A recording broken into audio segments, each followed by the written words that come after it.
अस्सलाम वालेकुम दोस्तों। मैं डॉक्टर कामरान आफ्ताब अहमद अपने नए व्लॉग के साथ आपकी खिदमत में हाजिर हूँ। दोस्तों, मैं इससे पहले दो तीन दफा या चार दफा शायद मुख्तलिफ व्लॉग्स में इस बात का हवाला दे चुका हूँ कि नवाज शरीफ साहब हालिया जो पाक भारत जंग हुई है उसके ऊपर उनकी तरफ से कोई बयान नहीं आया, बिलमुकम्मल तौर पर खामोशी रही। बल्कि ना सिर्फ नवाज शरीफ बल्कि मरियम नवाज साहिबा की तरफ से भी कुछ इसी किस्म का रिएक्शन आया। इस बारे में मैं ऑलरेडी दो से तीन व्लॉग्स में या चार व्लॉग्स में ये बात जज़वी तौर पर कर चुका हूं, मगर हालिया कुछ दिनों में इन व्लॉग्स करने के बाद मेरी कुछ दोस्तों से बात हुई जो कि मेरा व्लॉग रेगुलरली देखते हैं, और उनसे बात करके मुझे शायद ये मेरी एक अंडरस्टैंडिंग डेवलप हुई कि शायद मैं चीज़ों को बहुत ज़्यादा अच्छी तरीके से एक्सप्लेन नहीं कर सका, और इस वजह से शायद कुछ कंफ्यूजन थी उनके दिमागों में, उनके जहनों में। तो इसी वजह से मैंने सोचा कि इस पर मैं एक मुकम्मल वीलॉग करूं। तो आज का मेरा वीलॉग नवाज शरीफ साहब की मजबूरियों के नाम। मगर अपने वीलॉग का आगाज करने से पहले आपसे गुजारिश है कि अगर आपको मेरा वीलॉग पसंद आए तो इसे लाइक करें, शेयर करें, मेरे यूट्यूब चैनल को सब्सक्राइब करें और कमेंट सेक्शन में हमें अपनी आराह से आगाह करें। दोस्तों, बहुत सारे और जो वीलॉगर्स हैं या सोशल मीडिया एक्टिविस्ट हैं उनकी तरह मैं भी इस वक्त इंतजार में हूं कि मुझे यूट्यूब की जानिब से कोई ईमेल आएगी और मुझे ये बताया जाएगा कि मेरा चैनल, जो कि इस वक्त तो पाकिस्तान में फायरवॉल की जद में है पिछले कई महीनों से, अब शायद वो मुकम्मल तौर पर बैन कर दिया जाए। तो इसके लिए जरूरी है कि आप हमें सब्सक्राइब करें और इसको शेयर करते रहें, और उसके साथ अगर आप मेरा चैनल नहीं देख पाते तो वीपीएन का इस्तेमाल करें। बहरहाल दोस्तों, मैंने जिस तरह किया कि जब पाक भारत हालिया जंग हुई तो इसके नतीजे में नवाज शरीफ साहब की जानिब से हमें, या मरियम नवाज साहिबा की जानिब से, या इवन शहबाज शरीफ साहब की जानिब से भी कोई खास किस्म का रद्द अमल हमें उनकी जानिब से नहीं देखने में मिला। ना ही उन्होंने ट्विटर पर कोई ट्वीट की इस हवाले से, ना ही कहीं पे उन्होंने इंडिया का नाम लिया और ना ही मोदी का नाम लिया। अब इससे पहले, आज से पहले जो मैंने मुख्तलिफ व्लॉग्स किए इस हवाले से, वो सारे मेरे तज्जियात थे। मगर अब इस तरह की खबरें आना शुरू हो गई हैं कि इनमें बहुत सदाकत थी। खासकर आज शहजाद अकबर साहब का एक वीलॉग जो उन्होंने आज किया, और शायद जुनैद सलीम साहब ने कल के रोज एक वीलॉग किया था, उसमें उन्होंने इस चीज का हवाला दिया कि नवाज शरीफ साहब जो है वो इस चीज के खिलाफ थे कि ऑल पार्टीज कॉन्फ्रेंस बुलाई जाए पाक भारत जंग को लेकर।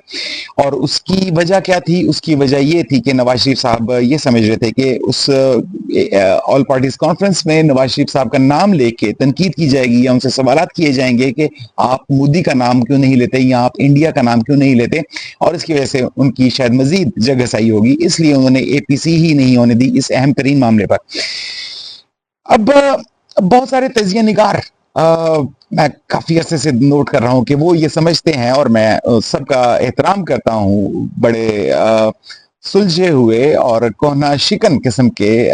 वो तजिया निगार हैं, मेरे फेवरेट हैं, और वो ये समझते हैं कि नवाज शरीफ साहब या मरीम नवाज या शहबाज शरीफ साहब या शरीफ फैमिली की जानिब से अगर कोई ट्वीट नहीं आया इंडिया के खिलाफ या मोदी सरकार के खिलाफ, तो उसकी वजह यह है कि नवाज शरीफ साहब की जो बिजनेस इंटरेस्ट है इंडिया में, ये उसकी वजह है, और इस वजह से उन्होंने कोई जो है ना वो किसी किस्म के बयानात नहीं दिए। ये बात कुछ हद तक दुरुस्त जरूर है, मगर मेरा अपना ख्याल है कि ये वजह नहीं है। दोस्तों, मेरा असल ख्याल यह है कि नवाज शरीफ साहब की जो लाइफ लाइन है, उनकी सियासत की लाइफ लाइन कम से कम, वो ये है कि उनके होते हुए इंडिया से उनके ताल्लुकात या पाकिस्तान के ताल्लुकात खराब नहीं हो सकते। और ये जो लाइफ लाइन है या ये जो ट्रेडमार्क है, ये शरीफ फैमिली को क्यों मिला, इसी पर मैं जरा थोड़ा सा आज तबसरा करना चाहूंगा। दोस्तों, अगर आप पीछे चले जाएं उस वक्त जब नवाज शरीफ साहब ने अपनी सियासत का आगाज किया, आज से 35-40 साल पहले, तो मेरे ख्याल में उस वक्त नवाज शरीफ साहब ने बहुत जल्द ही ये बात भांप ली थी कि इस खत्ते में, यानी कि बड़े सगीर में या एशिया में, अमेरिका और यूरोपी इंटरेस्ट के लिए ये जरूरी है, यानी कि इन तमाम ताकतों के लिए ये जरूरी है कि इंडिया की सूरत में उन्हें इस इलाके में एक मजबूत हलीफ मिले। اس کی وجہ کیا ہے؟ اس کی وجہ یہ ہے کہ جو انٹرنیشنل طاقتیں ہیں انہوں نے یہ بہت عرصہ پہلے بھانپ لیا تھا کہ چین دنیا کی ایک بڑی پاور بن سکتا ہے جب رشین امپائر کا خاتمہ ہوا، اور چین کی بڑھتی ہوئی طاقت کو روکنے کے لیے اور اس کی بڑھتی ہوئی اور پھیلتی ہوئی معیشت کو روکنے کے لیے بڑا ضروری تھا کہ انہیں اس علاقے میں ہی چین کے ارد گرد ہی ایک اسٹرانگ جو ہے وہ حلیف ملے۔ انہیں یہ حلیف انڈیا کی صورت میں نظر آیا۔ اب اس کے لیے یہ ضروری تھا کہ انڈیا کو طاقتور بنایا جائے، اور انڈیا کے جو مسائل ہیں ہمسایہ ممالک کے ساتھ یا باقی دنیا کے ساتھ ان کو کسی طریقے سے ختم کیا جائے تاکہ جو انڈیا ہے وہ مکمل طور پر چائنا کے اوپر فوکس کر سکے۔ اب ایک ایسا پاکستان جس کی جانب سے انڈیا کو خطرات لاحق ہوں، وہ پاکستان مغرب کی جو اسٹیبلشمنٹ ہے، جس میں یورپی ممالک بھی شامل ہیں، جس میں امریکہ بھی شامل ہے، جس میں اور بھی بہت سارے ممالک شامل ہیں جو کہ شاید مغرب میں نہیں ہیں، مشرق میں ہیں، لیکن سٹل وہ بھی مغربی اسٹیبلشمنٹ کے زیر اثر ہی ہیں۔ تو وہ ان کے لیے یہ ضروری تھا کہ پاکستان کی جانب سے انڈیا کو کسی قسم کا خطرہ نہ ہو، اور اسی پلان پر آج سے بہت سال پہلے 35-40 سال پہلے پیش قدمی کرنا شروع کر دی گئی مغرب کی جانب سے۔ مگر اس وقت یہ جو پیش قدمی کی گئی یہ بہت زیادہ تیز نہیں تھی، یہ بہت آہستہ آہستہ پیش قدمی تھی، کیونکہ اس وقت تک چین جو ہے نا بہرحال سپر پاور نہیں تھا۔ اچھا، جو شریف فیملی تھی اس کو یہ اس بات کا اندازہ بڑے اچھے طریقے سے ہو گیا یا انہیں بتا دیا گیا کہ مغرب کا یہ پلان ہے، اور اسی لیے شریف خاندان نے خود کو ایکسیپٹنس دلوانے کے لیے جو انڈیا کی اور ایکسیپٹنس کس سے دلوانے کے لیے، انڈیا کے سے ایکسیپٹنس خود کو دلوانے کے لیے جو اسٹیبلشمنٹ تھی انڈیا کی، اور پھر جو اس کی رولنگ ایلیٹ تھی، خاص کر جو بی جے پی ہے انڈیا میں، اس سے نواز شریف صاحب نے ذاتی قسم کے جو تعلقات ہیں وہ پیدا کیے۔ پھر دوستو اسی وجہ سے آپ نے دیکھا کہ 90 کی دہائی میں جو پاکستان نے کشمیر کے اوپر اس کا جو موقف تھا، مقبوضہ کشمیر کے اوپر، اس کے اوپر 180 ڈگری کی ایک دم جو ہے وہ اس کا ٹرن لیا۔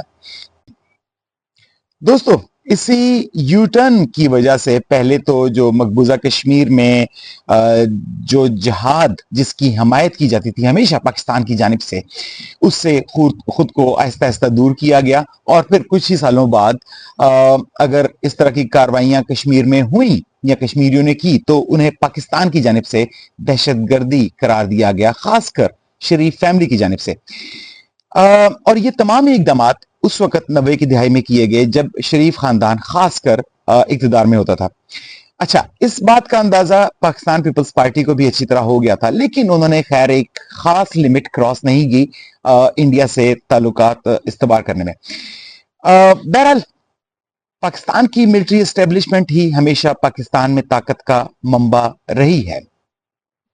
اور پاکستان کی ملٹری اسٹیبلشمنٹ کے لیے 90 کی دہائی میں خاص کر یہ بات بہت زیادہ قابل قبول نہیں تھی کہ وہ کشمیر کے اوپر یعنی کہ مقبوضہ کشمیر کے اوپر کمپرومائز کر لیں۔ دوستو اسی وجہ سے آپ کو یاد ہوگا کہ 90 کی دہائی میں نواز شریف کے تعلقات جو ہیں پاکستان کی ملٹری اسٹیبلشمنٹ سے کبھی بھی خوشگوار نہیں رہے۔ جو بھی آرمی چیف نواز شریف صاحب نے ہینڈ پک کیے ان سب کے ساتھ ہی نواز شریف صاحب کے تعلقات خراب رہے۔ جو پاکستان کی ملٹری اسٹیبلشمنٹ ہے وہ یہ سمجھتی تھی 90 کی دہائی میں کہ انڈیا ہی ان کا اصل دشمن ہے، یا وہ کم از کم یہ ایک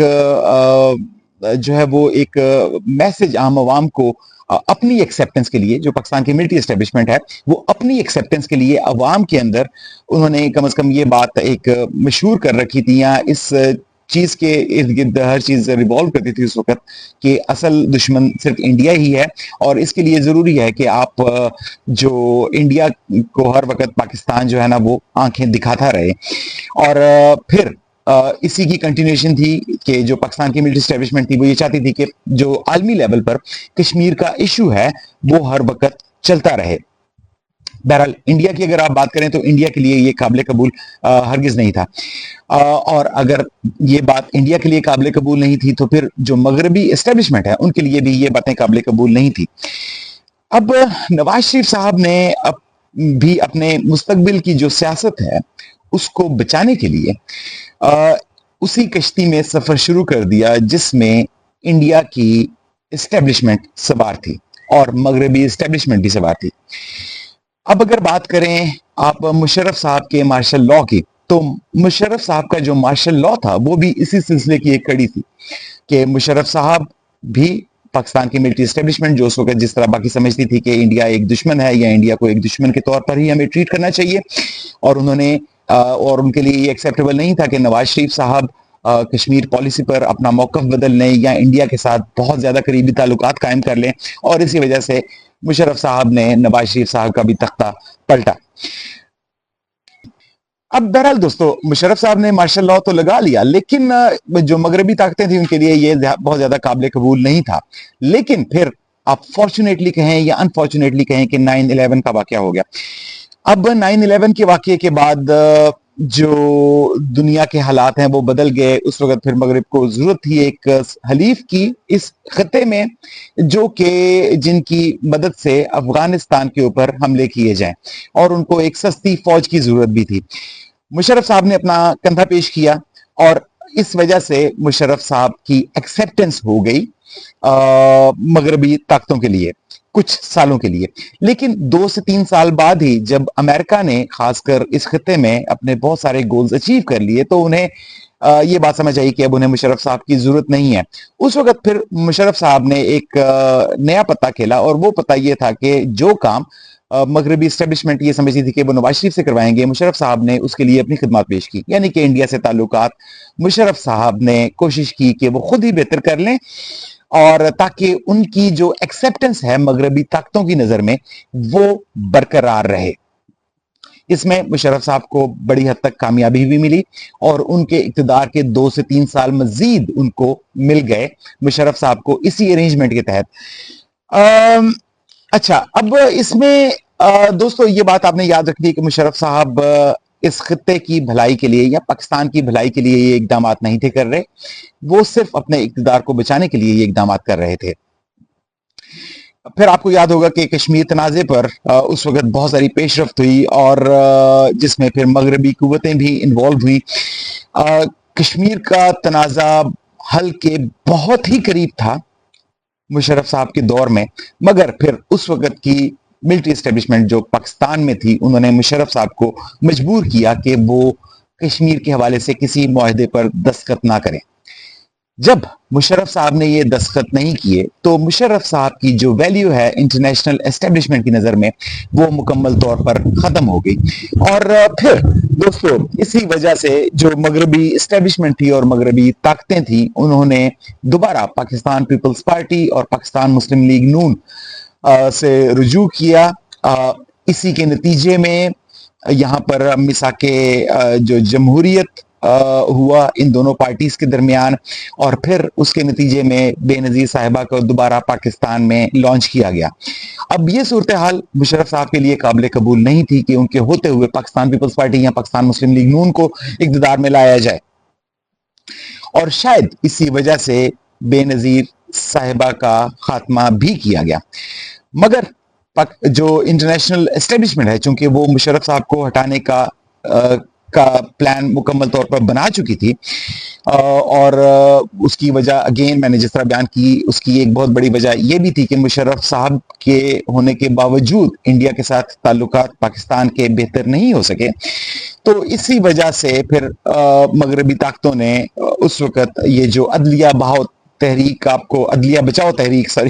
आपको नजर आती है उस दौर में, और फिर जनरल क्यानी जो है उनका जो जिस तरह उनके हाथ में ताकत सौंपी गई, और फिर उस वक्त जो फिर बाकी हालात जो थे उनका कंट्रोल जिस तरह मगरबी एस्टेब्लिशमेंट ने अपने हाथों में किया, ये सारे उसी तसलसल की एक कड़ी है। अब दोस्तों वापस आते हैं नवाज शरीफ साहब की जानिब। अब दोस्तों आपको याद होगा कि 26/11 में जो मुंबई अटैक हुए थे आज से बहुत साल पहले, आपने देखा कि किस तरह नवाज शरीफ साहब ने एक से ज्यादा मौके पर ऑन रिकॉर्ड ये कहा कि इन हमलों में पाकिस्तान की मिलिट्री एस्टेब्लिशमेंट का हाथ था, और उसकी वजह अगेन यही थी कि वो खुद को मगरबी एस्टेब्लिशमेंट की नज़रों में एक ऑप्शन के तौर पर पेश करना चाहते थे नवाज शरीफ साहब। फिर इसके बाद भी बेशुमार वाकयात ऐसे हुए जहां पर नवाज शरीफ साहब ने खुद को एक्सेप्टेंस दिलवाने के लिए मगरिब की नज़रों में इंडिया की हमायत की, या इंडिया के मौक़िफ़ की हमायत की, और पाकिस्तान की मिलिट्री एस्टेब्लिशमेंट से टक्कर ली। बहरहाल अब इंडिया जो है वो नवाज शरीफ साहब या नवाज शरीफ फैमिली के लिए वो तोता है जिसमें नवाज शरीफ फैमिली की जान है। अगर इंडिया को कोई भी नुकसान पहुंचता है जिसमें और वो नुकसान होता है पाकिस्तान की वजह से, तो इसके नतीजे में नवाज शरीफ साहब की सियासत या इनकी फैमिली की सियासत इनकी फैमिली की जो सियासत है वो सबसे पहले खत्म होगी, क्योंकि उस सूरत में नवाज शरीफ साहब और इनकी फैमिली जो है वो एक लायबिलिटी बन जाएगी जो इंटरनेशनल एस्टेब्लिशमेंट है उनके लिए। और इसी वजह से इस वक्त तक नवाज शरीफ साहब जो हैं वो इंटरनेशनल ताकतों के लिए इंडिया के हवाले से एक गारंटी है। यही वजूहात हैं जिनकी बिना पर नवाज शरीफ साहब ने ना ही इस जंग को के शुरू होने से पहले, और ना ही इस जंग के दौरान, और ना ही इस जंग के बाद किसी भी मौके पर मोदी सरकार का नाम लिया या इंडिया का नाम लिया या उनकी मजम्मत की, और मुस्तकबिल में भी ये सिलसिला चलता रहेगा। तो ये पॉइंट सामीन को समझना बहुत ज़रूरी है, और नाजरीन को समझना बहुत ज़रूरी है कि नवाज शरीफ साहब के बिजनेस इंटरेस्ट अपनी जगह इंडिया में डेफिनेटली होंगे, और वो भी एक फैक्टर होंगे, लेकिन असल वजह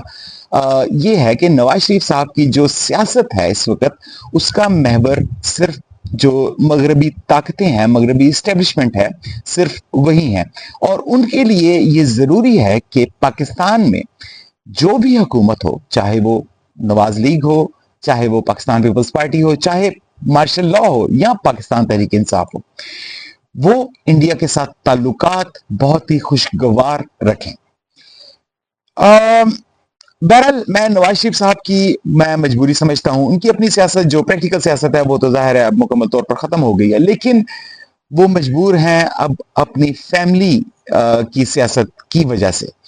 वो ये नहीं चाहते कि मरियम नवाज या हसन नवाज, हुसैन नवाज या उनकी बाकी फैमिली जो है उनकी बाकी मानदा जिंदगी जेल में गुजरे, क्योंकि उन्होंने करप्शन जिस तरह इस मुल्क में की है, या बाकी उन्होंने जो मामलात इस मुल्क में किए हुए हैं पाकिस्तान में, अगर कोई पाकिस्तान में रूल ऑफ लॉ हो तो इनको जेल में डालने में शायद उन्हें एक दिन भी ना लगे। इनको बचाने के लिए इस वक्त नवाज शरीफ साहब की ये मजबूरी है कि वो पाकिस्तान, ये जो इंडिया की के खिलाफ किसी किस्म की भी बयानबाजी से गुरेज करें। बहरहाल दोस्तों, मुझे अपने अगले वीलॉग तक इजाजत दीजिए और अपना ख्याल रखिए। पाकिस्तान जिंदाबाद।